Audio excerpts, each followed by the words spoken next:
Okay, well, let me ask you, you ready to meet these people? All right, he was a Tri-Wizard champion and portrayed everyone's favorite Durmstrang, a Bulgarian bonbon that portrayed the world-class seeker, Viktor Krum. Please welcome Stan Ianevski.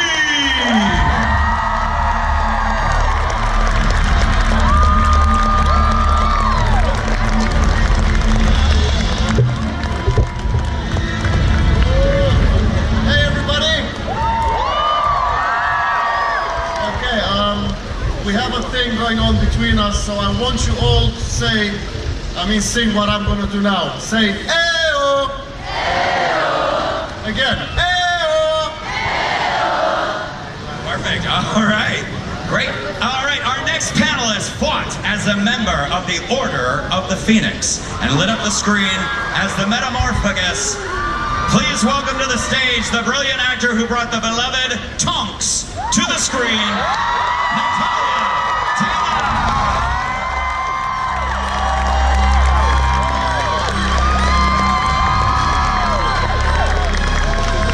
Hello guys! You're all very funny. I've got to do it. Okay. Ayo! Ayo! Ayo! Ayo! Oh, that feels great, yeah? Guys, you've got to try this shit, it's great. That is 5,000 people screaming back at you. Okay, here we go. You know these next two actors as the Jokester brothers, Fred and George Weasley. Their fun characters turn jokes into jobs, inspiring one of the most outstanding shops and experiences in Diagon Alley. Please join me in welcoming James and Oliver Phelps back to the stage.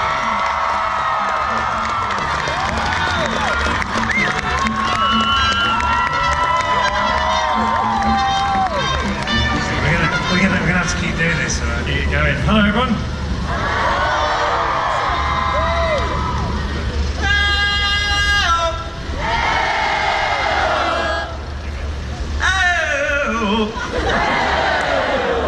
Thank you, everyone. Flawless. All right, here we go. We met our next guest, her character accompanying her mother to King's Cross Station to see her brothers off as they departed for Hogwarts. She portrayed the youngest member of the Weasley family. Please welcome the talented actress, Bonnie Wright.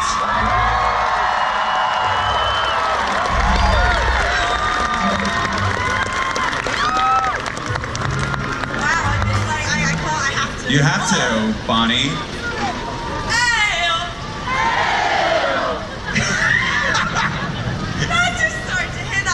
Incredible. Sorry. All of us together? Sure. Come on. Help me out. For Ginny. In the middle. Here we go. Ayo! All five of you together.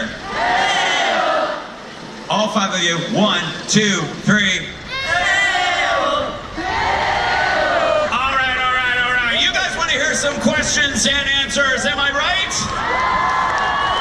All right, I just want to warm you five up with just a few sample questions before we get out to the crowd.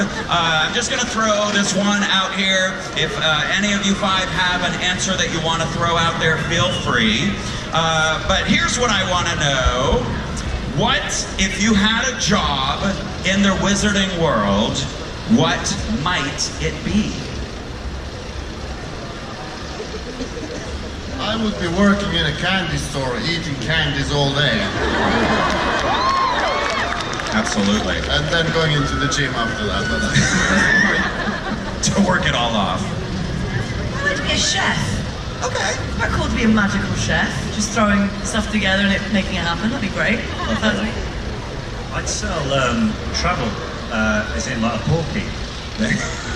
And you could like upgrade, so you could have first class portkey, which would be like a really nice plush boot. Yes. And then you could have like economy, which is like, I don't know, like an old sandal. That's the discount. That's the discount. That's the discount travel. I'd be the night bus driver. Yes. If anyone's ever got a night bus, you see some interesting things, so I imagine you see some amazing on the visiting night bus. Yeah. Absolutely. And I can be one of the little talking heads, those things that sit by you giving you little jokes. You're far too pretty for that, Bonnie. You're far too pretty.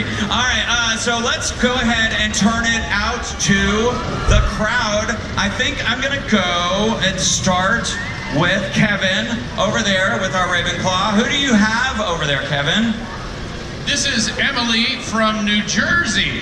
All right, Emily, what's your question? Hi guys, I have a question for the entire panel. So I understand that some of you were really young when you first started filming the Harry Potter series, but I was wondering what your first days on set were like for you. First day on set, if any memories pop out that you want to share? Yeah, the first, I guess I only had one scene in the first film, and so my first few days on set were really big.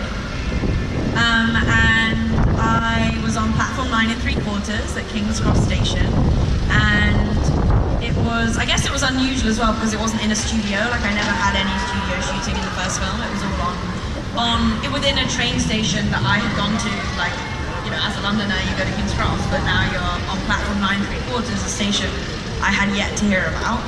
And I was 9 3/4. I later realized, I made the calculations and I realized that I was exactly 9 3/4 on platform 9 3/4. And I remember being freezing cold, like it was meant to be a summer's day, and I was just like shivering cold and so nervous about everything that was going on that I'm sure that was just like a kind of a nervous shake / cold shake I was having. But the family, I mean, the day one it was all about the Weasleys, so, and it continued to be for me throughout the series. And Julie Walters, who plays Mrs. Weasley, was very much a perfect mother figure on a day like that. So it was very special. How about you fellas? Do you have a... So our first day filming was actually the last scene in the Sorcerer's Stone. So you know when they all get on the train to leave? That was our first day. So first of all, I learned that they don't film in order. Right. And also I learned when you're on a steam train, don't put your head out the window as it's leaving, because I just got covered in soot. So yeah, two life lessons there. Good warning. Good warning. The same. My first day I went to set, I was amazed by the canteen. I mean, it was just huge, so much food. And the first day I went in, they did a plaster cast of my arse and my face, so I could be on a broomstick.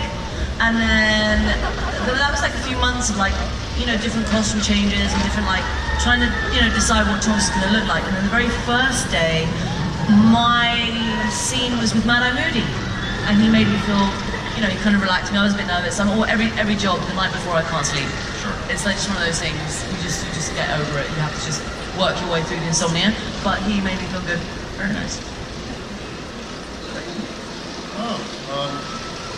My first day was filming actually in the maze, and it was the scene where Victor meets Cedric and Harry runs in between them, so technically that fight. And we didn't quite know what to do, and then Mike just came across and he said, "Listen guys, I want you to do, you know, just play." And we're like, okay, we'll do really stiff. And then he just started throwing himself on the floor, on the ground, into the hedges, you know, just like pushing things around. And he basically got all muddy and dirty and said, "This is what I want you to do." So we just did what he asked and we got it. So that was my first day. I thought, okay, if we're gonna do it like it's in a playground, then why not? That's awesome.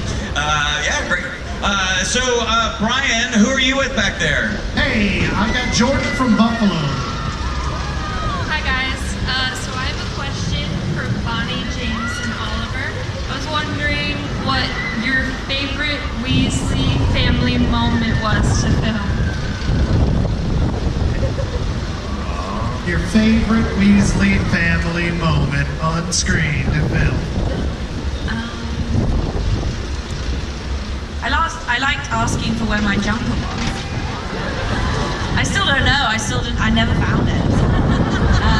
That was fun, coming down, and I think Americans quite like that because jumper is not really a term that's used. So jumper, people like to say to me in a British accent quite frequently. So yeah, apparently it was on the cat, but I never found it.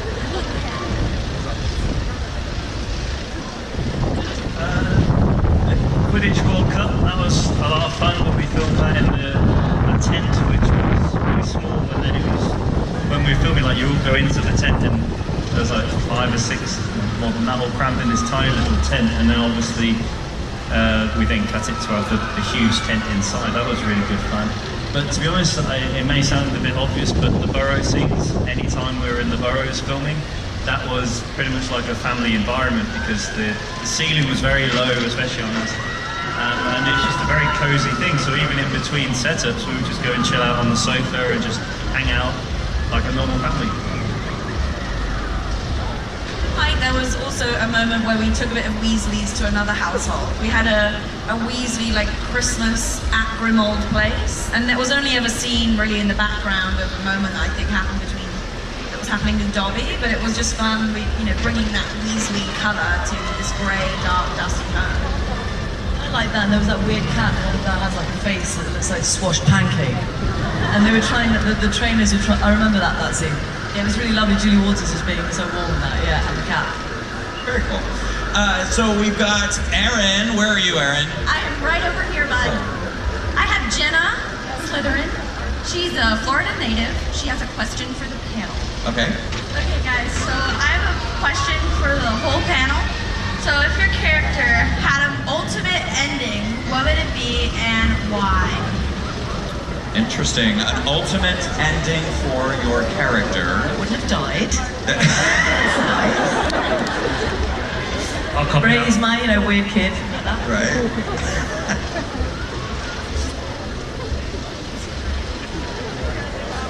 I would, my character ultimate ending would be to have a worldwide franchise of Weasley's Visited Weasleys. Everywhere. Fantastic. So like to the point where you couldn't go anywhere, it would be like, I don't know, a 7-Eleven, there's always one. There's always one in every corner. Fantastic. I'd say that Fred would become like the security of the stores. It's like no one's going to get past him like that, are they? So.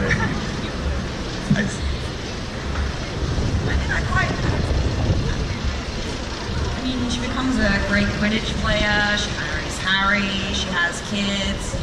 I think it's a pretty great. Pretty good. Yeah, she did pretty good. Maybe, yeah, I don't know. I mean, maybe if you stayed alive, you can have play dates with your wolf children, and yeah, so you can go out. Yeah, it'd be perfect. And we play, yeah. Very nice. Well, Krum will have his own statue, like in the middle of the world. So people can go and worship him, and his ending would be shooting up in the sky with his broomstick like a shooting star. What is statue pose be?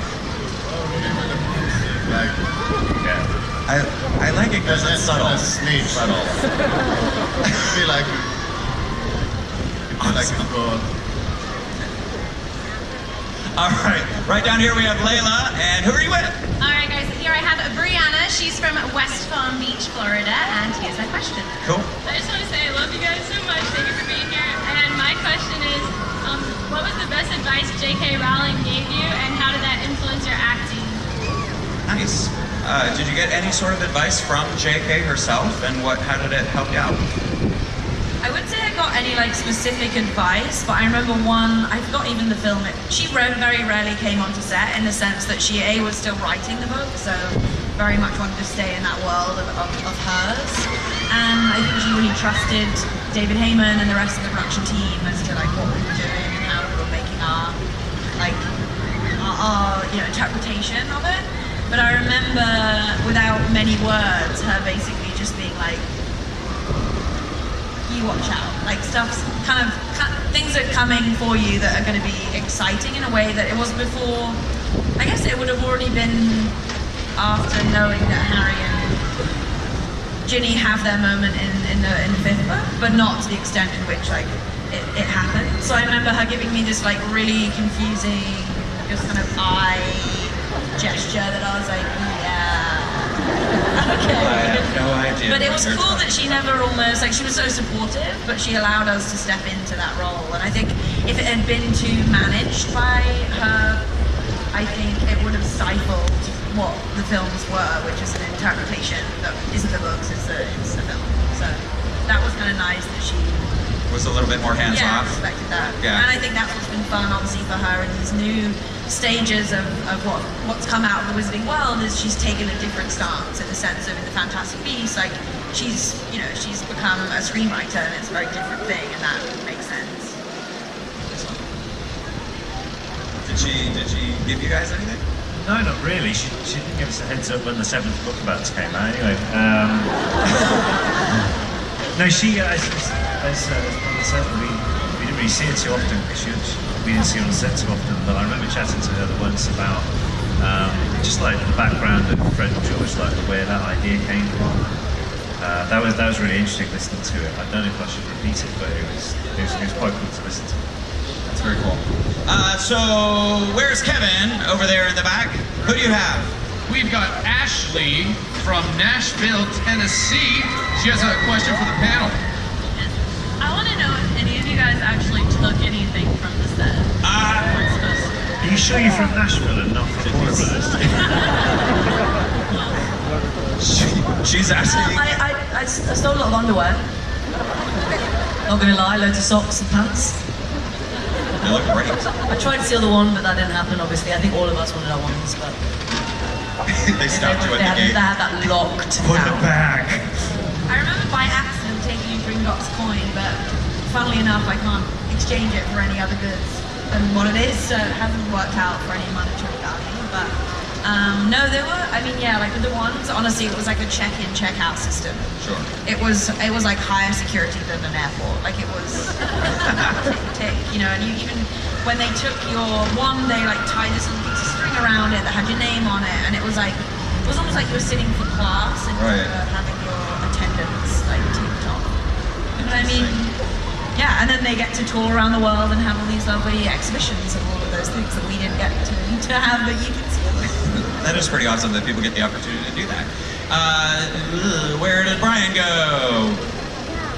There he is. Yeah, I'm back in the cheap seats with Chelsea, all the way from Orlando. Cool. I love you all.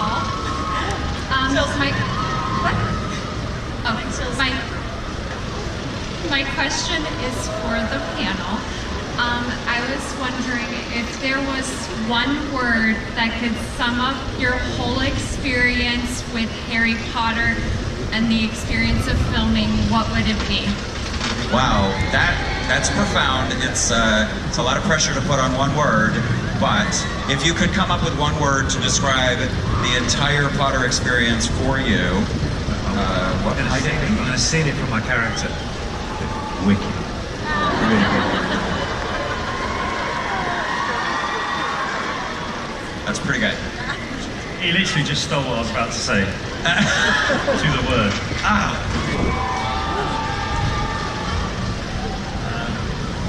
Amazing. How obvious is that? But it really is. I mean, just here right now, this is amazing as well. So the whole thing, not just filming, but experiences like this that we still get to have is, yeah, truly amazing. Excellent. Yeah, man. She's thinking about it. Natalia's thinking about it. We could come back. Very British word, but I quite like the word epic, and I think it's an epic tale, epic story. I would say epic. Epic. Also, you had a great costume.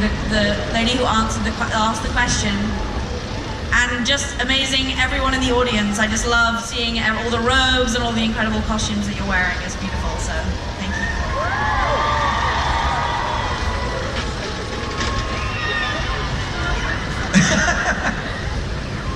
Well, from what we are getting from all of you guys today and from around the world, the only word that comes up in my head is love. because you are sharing all your love with us, and this, I mean, we're sharing our love obviously with you, and you know, thanks to all of you, we get this opportunity to stand here today and spend time with you, and you know, I just love it. We do have some love in this crowd. For sure. Can I make a noise instead? Sure. Whee! That is Like roller perfect. coaster. Perfect. Where is Aaron? Right over here, bud.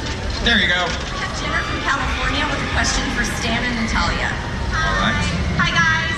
My question for you is, it's your first time here at Celebration of Harry Potter, and what's the experience been like, and what's your favorite thing that you guys have done here so far? That is a great question. So, being your first year here at a Celebration of Harry Potter here in Orlando, Florida, what has this experience been like for you as first-timers? Pretty amazing. I kind of had, I kind of got a little amuse-bouche of it in LA, because they've got Universal there. So I saw Hogsmeade there, but here it's just such bigger proportions of everything. And meeting everyone, so lovely. And one of the women that's been looking after us, Renee, she says that whenever she or anyone works and feels sad, they just go and stand by the entrance. And like within half an hour at some point, someone will come in like crying with emotion. And that's pretty amazing that this place can do that. I've been wandering around a little bit. A lot of the rides are amazing. Just seeing people dressed up, you're like, yes, yes guys. And the rides are great. The rides are really good. Well, this isn't my first time coming to Universal. I was here at the last DVD launch back in 2011. But it's my first time coming to the celebration, and it's enormous. It's fantastic. I'm loving it. I'm having a great time. You know, it's my first time getting a crowd to sing. So that felt really good. I feel empowered by this. Makes me want to get you to do it again. Rising Star later. Shall we start it again? No, you're going to get a Rising Star later. Why not? Yeah, there was a Break photo into of some songs. Hear you. Okay.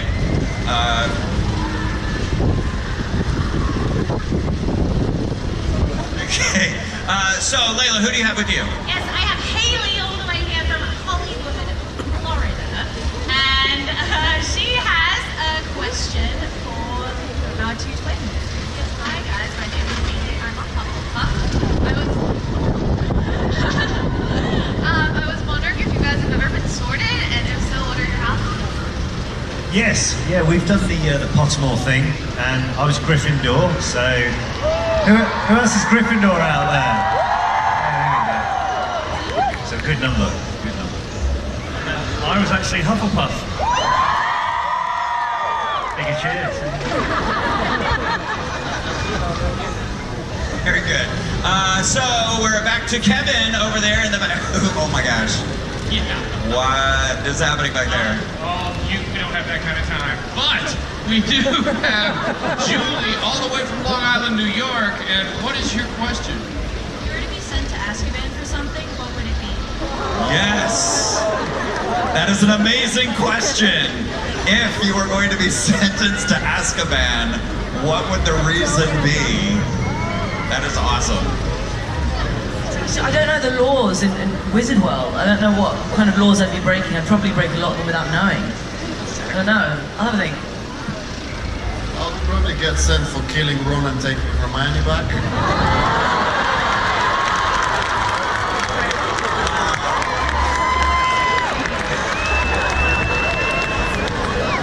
Yeah, I think Krum is a better choice. Well, sing so. That's amazing. I'll happily serve in Azkaban for that. Oh, I thought maybe speeding. Could you get sent to Azkaban for constantly speeding on your broomstick? Just disregarding all traffic laws constantly. Yeah. Maybe.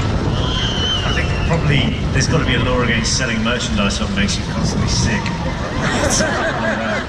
Road trading or something like that, yeah. A lot of vomiting happens from your or products. giving like school kids the mumps on purpose. Yeah. That can't be legal. Probably my singing. I'd be told I should go to prison for singing, so it's criminal. I feel like I just watched the movie I, Tonya, and you know how she really, gets a bit washed and ruined exactly what she was trying to do with the other competitor, but maybe as a Quidditch player, like Ginny becomes with the Holyhead Harpies, maybe maybe I was trying to win a certain game and Harry just misinterpreted what I meant. And you'd send it in a hate letter, rip someone up and she fell, and then as a fan I totally misunderstood. Totally misunderstood. Obviously I would be totally innocent in all my plate. Hey Brian, who do you have back there? Hey, I've got Stacy from Houston. Hi, I love y'all. Okay, so my question for y'all, I know that there's probably a lot of pranks going on set. What is the biggest prank that you've played on someone or that you got played on you? Okay, that's a good question for our pranksters. Is it for the whole panel or for... For the panel. For the panel. All right. What is the biggest prank that you have participated in? I'm assuming you mean on set or just kind of anywhere? Correct, on set. On set pranks. This is a popular question, this one. It's fun. I mean, we obviously were very, as children on a set all together, we're pretty hysterical. Sure. In the sense that the hysteria and the exhaustion and the excitement of the whole set day to day was quite intense. But at the end of the day, we quite quickly learned it's actually a professional set that costs quite a lot of money to make these movies. So we had to be pretty, we did our job. We came to do something that was very real and it was very serious. And there were times, of course, where we probably had too much sugar at lunch. And there were those. We had this room that had table tennis and snooker and weirdly lots of sugary drinks. But it was almost like our space to like get out all of this hysteria before we went on set. I feel like we just played loads of games and did our schooling, and then when we got to set we were quite focused. But I know that's a really boring answer, but at the end of the day it was Work, basically. It's work, yeah, it's a work and it's a professional environment. But I feel like you two you can do it outside of filming, so like on the promo tour, it's still related. So sure. So do you mind if I stand up actually? So when you're no one's asking me that. When you're in so when you go on like the promotional tours and stuff like that, you can get a bit mischievous, shall we say? And we're always able to bring a guest with us.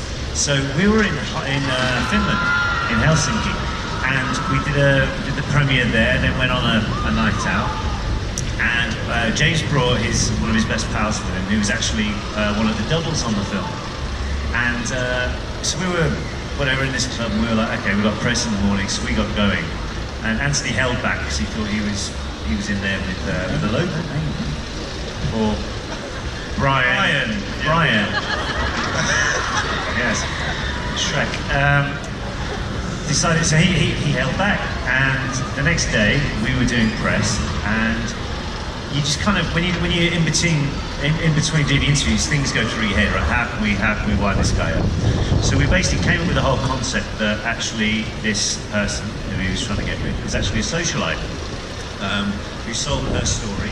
And basically saying doing things that we shouldn't be doing, naming us, and it got to print in the UK, and we were being pulled from all the press tours and not doing any of the other films. So this is the false story that you put out. Yeah, I've got to get that clear. Yeah. Okay. The team in Finland agreed that this is a good prank to pull, and some of the journalists agreed this was a good prank to pull as well. Sure. And so we said, right, in between interviews, we're like, right, dude, we need to see you now because something's happened. So he came down, and he's a bit tired and a bit worse for wear as well. Yeah, so he comes down in the morning, and then we tell him, like, as he walks in, we've actually written down the producer's phone number, the AD's phone number. We've actually got the AD, so one of his bosses, to message him saying, just don't bother coming back on the next one. Oh my God. And so he literally sits down, we tell him, and his world is falling apart right now. and even the journalists are leaving going, oh, you're a friend. and they're leaving to do their storytelling. Oh So he's more and more going into a dark space, and we keep this going for. Well, we did a tour of Helsinki, and then we went around there, and we got to Edinburgh. So probably best part of about 18 hours or so we kept us going for. Wow. And yeah, it was good. It was more of a like we were kidding ourselves laughing with the whole time. And eventually it got to the point where he wasn't even angry, he was just happy that that was It wasn't true. Yeah. Oh God, that is fantastic. Where are... I got lost here, I'm sorry. There's, yes, Kevin. Yes. Who do you have? I have Marzel, all the way from Dallas, Texas. Cool. Yeah. What is your question? Do you guys still keep in touch with each other with the casting stuff? That's a great question. Are you still in touch with your cast Yeah, member? when we do stuff like this, or when we do conventions, I've on these projects, but I don't know about you guys, but everyone here has like so many different projects that takes them so many places around the world. Like, I barely have time to hang out with my dad, do you know what I mean? So it's like, it's great when we have things like this, because that's when we can like hang out with drinks and catch up. But in my real life, it's just like, I don't know, none of us have time. It's just we're all running around. It gets to be very busy. But then we have internet, so that makes things global. So that's the way I keep in touch with most. Brian, who do you have with you back there? Right now, I've got Kelsey, from Fort Lauderdale. Fort Lottie. My question is, since Harry Potter, what has been your favorite project or something that you have published since Harry Potter? Beyond the... Essentially, what Potter has done to propel you in your career and how that direction is going right now. Yeah, right. How that's helped take you where you're at. For the panel. Yeah, what sort of opportunities have opened up for you from Potter?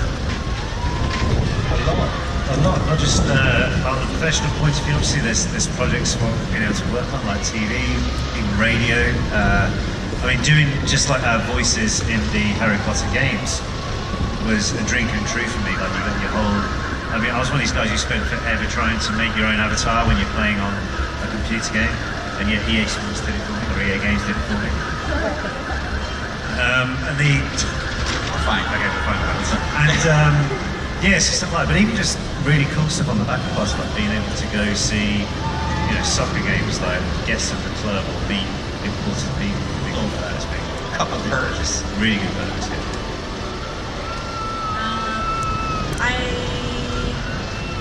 I recently went on board a Greenpeace ship, and that was a pretty sweet experience, which I really loved. And I guess for me, yeah, I guess through knowing that we've had all you amazing people to connect with, which is very much more probably favoured towards a kind of young, you know, youth audience. I've been really inspired by everyone's dedication to certain kind of campaigns, organisations that I've got behind that have inspired other people, and I'm just so grateful and thankful that I'm able to have that dialogue through that platform that these films are given, and through obviously, you know, platforms like Instagram and Twitter, all those ways that we can connect with you and know what you're interested in. And I've just been really happy to know that there are things that I care about that other people care about. Right, a great way to connect with everyone. I know Terry Potter School, one of the good things was that I got an American agent. I already had an English one, and that really helped. I then started being able to, I worked with Carlos Marquez Macet, an amazing Spanish Catalan director, and he did a film called 10,000 Kilometers, and that was all because of this, and doing stuff like that. I don't know, it's kind of every job that you do is just another step, hopefully, up. Also, you know, when I did my music, a lot of our fans found my music through being Harry Potter fans, which is amazing. Nice. Yeah, so it's all, you know, all adds up. Harry Potter is such a huge franchise, it's bound to open portals, not doors for you. One big thing that the film did for me was Eli Roth, who's the director of Hostel 2, which is a Quentin Tarantino's film, saw me in The Goblet of Fire and he said, I want this guy in my film, so they wrote a special part for me. So I went on doing a horror film, which was something I really, really wanted to do, even though they didn't give me all the blood I wished for. Okay, very good. Where is Aaron? Right over here, bud. Right here. There, I see you. All the children. I see you. Hi. Who do you have? I have Katya. She's been waiting very patiently. She has a question for the twins. Or the twins. Hi, so I was wondering what your favorite scene that the other brother filmed was, and if you've ever swapped places. And just so you know, you're my favorite characters, and I love all of you guys. That's awesome. So yeah, the sort of question is, did you ever pull like a parent trap thing and switch with each other? And what would be your favorite scene that your brother shot? Yeah, what was my best performance? That's a tough one. Wow. So first question, no, we didn't switch parts. Because when there are so many people working on the crew and so many people working on the cast and everything, you don't want to be the reason if you're caught, you're going to be working late. So that was like the professional view of it. Right. And also, your best performance, I think, came in probably the scene when I was asleep. The big sleep. Yeah, that was. You did quite well on that one. Yeah, you did actually as well, yeah. I always think the funniest, one of my favourite scenes is when Fred and George try and enter the Triwizard tournament, and they get really old, right, and then fight, and then all of a sudden it's all just forgotten about. So they thought, how can we make money? Let's bet that Harry Potter's going to die. So it all works out well in the end. Sure. Where is Layla? There you are. Alright guys, we have Liam and Elle from Boynton Beach. And Cool. they have a question for the panel. What was like the best bloopers, or that wasn't on the video? Something that you didn't mean to do or somebody else did. A best blooper, like a mistake that sort of happened. Oh, I have so many every single time I can't remember one, I'm sorry. Hard to narrow it down. I remember doing the dancing for the youth ball. We had 2 weeks of like choreographed training, and then on the actual day, we pretty much messed up the whole thing. And I didn't see any of the messing up on the film, and they took it out, the outtakes also. So there was a lot of messing around there. I mean, we had to lift the girls at a certain time, put the whole thing together. None of that happened. And then on the actual film, it did happen. So we made them work. Excellent. I remember the scene when Harry and Ginny are trying to have a moment in the burrows, and Ron comes in with a plate of mince pies and he sits between us. And it took us hours to shoot that. We couldn't, we just couldn't keep a straight face. Right. Like he was like sat down. Most of the time he wouldn't even make it over to the where we were sat before he burst out laughing. We're like, we're gonna get there, and so that took ages. That was, I mean, there was a lot of moments where there was just that uncontrolled laughter that you weren't really sure where it stemmed from. It was more just that, I don't know, just being around each other's company to do certain moments. There was no explanation. Right. It was just humor. I mean, You just get Rupert had a tendency to giggle on and then you can't stop. Well, actually, yeah, it's a similar thing. When we were filming the Room of Requirement in the fifth movie, when it's discovered, and the shot is everyone looking in, and then she pans over everybody, and every time it came to Oliver, Rupert, and myself, one of us would go. And again, once it happens if it happens once, it's going to happen 100 times. So that was eventually it's just an effort, just a bit. Excellent. Where's Kevin? Kevin is over there in the back. Who do you have? I have Cassandra from Ohio. Oh, I can't hear her at all. Okay. There we go. My question is, if you could play any other character from the Harry Potter series, who would you play? Wow. Okay, that's awesome. If you George. He was the best one, yeah. I think someone like Creature. I could pull it off quite easily in the morning. Hagrid. That would be amazing. yeah, you want to play something that's so, I don't know, out of body kind of experience in the sense that, I mean, as I would have, at that age when I was playing Ginny, I would have loved to have been super tall. And now I think about it, I would not have liked to be that tall. But when you're young, you want to be tall. So. A massive beard. Yeah, with a big beard, of course. I said this the other day, I think Umbridge, you're right.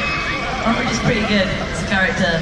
You hate her in such a particularly great way. She's fantastic. Such an evil with a smile, you know? So sweet. I would like to be a professor like Professor Snape, but my own version. So a professor at Hogwarts, making sure everybody's behaving. Excellent. So Brian, it looks like we have time for just one more question. So who do you have with you? I've got Juliana, and she's not only representing Gryffindor, but she is representing Brazil. And her question is for Stan.